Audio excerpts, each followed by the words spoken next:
সংসার জানে। আর সময় অন্তরে লীলার দ্বারা, বিভিন্ন ঘটনা দ্বারা, কর্মের দ্বারা আমি নিজের এই ভালোবাসা রাধার সামনে প্রকাশ করি। এবার আপনি বলবেন, এসবের কি প্রয়োজন? রাধা কি এই কথা জানে না যে কৃষ্ণ তাকে কতটা ভালোবাসে? অবশ্যই জানে, কিন্তু এই যে ভালোবাসা, তা মনে রেখে দেওয়ার জন্য নয়, তা প্রকাশ করার জন্য। আর বারংবার এই ভালোবাসাকে প্রকাশ করা উচিত, উচিত সময় এবং উচিত সুযোগ দেখে। কিরকম? এবার যদি আপনি প্রেমীর সাথে কোনো উৎসবে থাকেন, তাহলে তার সাথে নৃত্য সঙ্গীত করুন।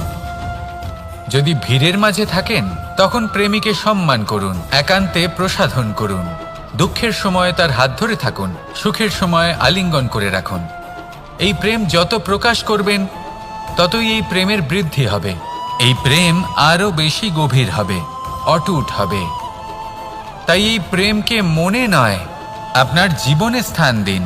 মন খুলে প্রকাশ করুন আর আমার সাথে ভালোবেসে বলুন, রাধা রাধা।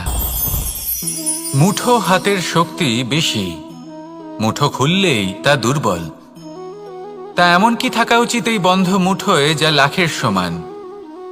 মানসিকতা এবং স্বপ্ন। মানুষ জন্মগ্রহণ করে, তার মানসিকতা সময়ের সাথে উন্নত হয়। মানসিকতা অনুযায়ী সে স্বপ্ন দেখে, আর সেই স্বপ্ন সার্থক করতে সে পরিশ্রম করতে থাকে। কিন্তু খুব গুরুত্বপূর্ণ একটা কথা আছে যা আপনার মনে রাখা উচিত। আপনার এই মানসিকতা, আপনার এই স্বপ্ন, তা যেন আপনার নিয়ন্ত্রণে থাকে। আপনার বন্ধ মুঠোয় যেন এর লাগাম থাকে, আপনি যেন এর প্রভু হন। যদি তা হয়, তবেই আপনি লাভবান হবেন।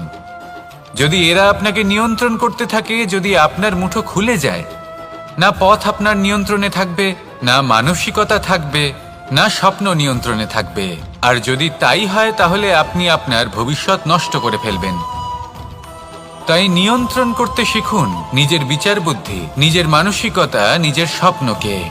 নিজের এই স্বপ্ন পূরণ করুন আর আমার সাথে ভালোবেসে বলুন, রাধা রাধা।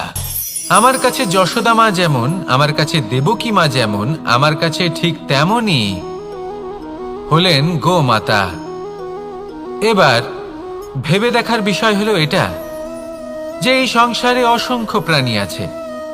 একজন গাইকে একজন মায়ের মর্যাদা কেন দেওয়া হয়? তাহলে এর অনেকগুলো কারণ আছে। এই গাই অর্থাৎ গোমাতা, এনারা হলেন অত্যন্ত শান্ত, শান্তিপ্রিয়, কখনো কারোর কোনো ক্ষতি করতেই পারেন না। গোমাতা যে দুধ নিজের বাছুরকে পান করান, সেই দুধই আমাদেরও দেন। সেই দুধ পান করে আমরা শক্তি লাভ করি। এই দুধ থেকে আমরা মাখন, ঘি, পায়েস, এইসব সুস্বাদু খাবার লাভ করি।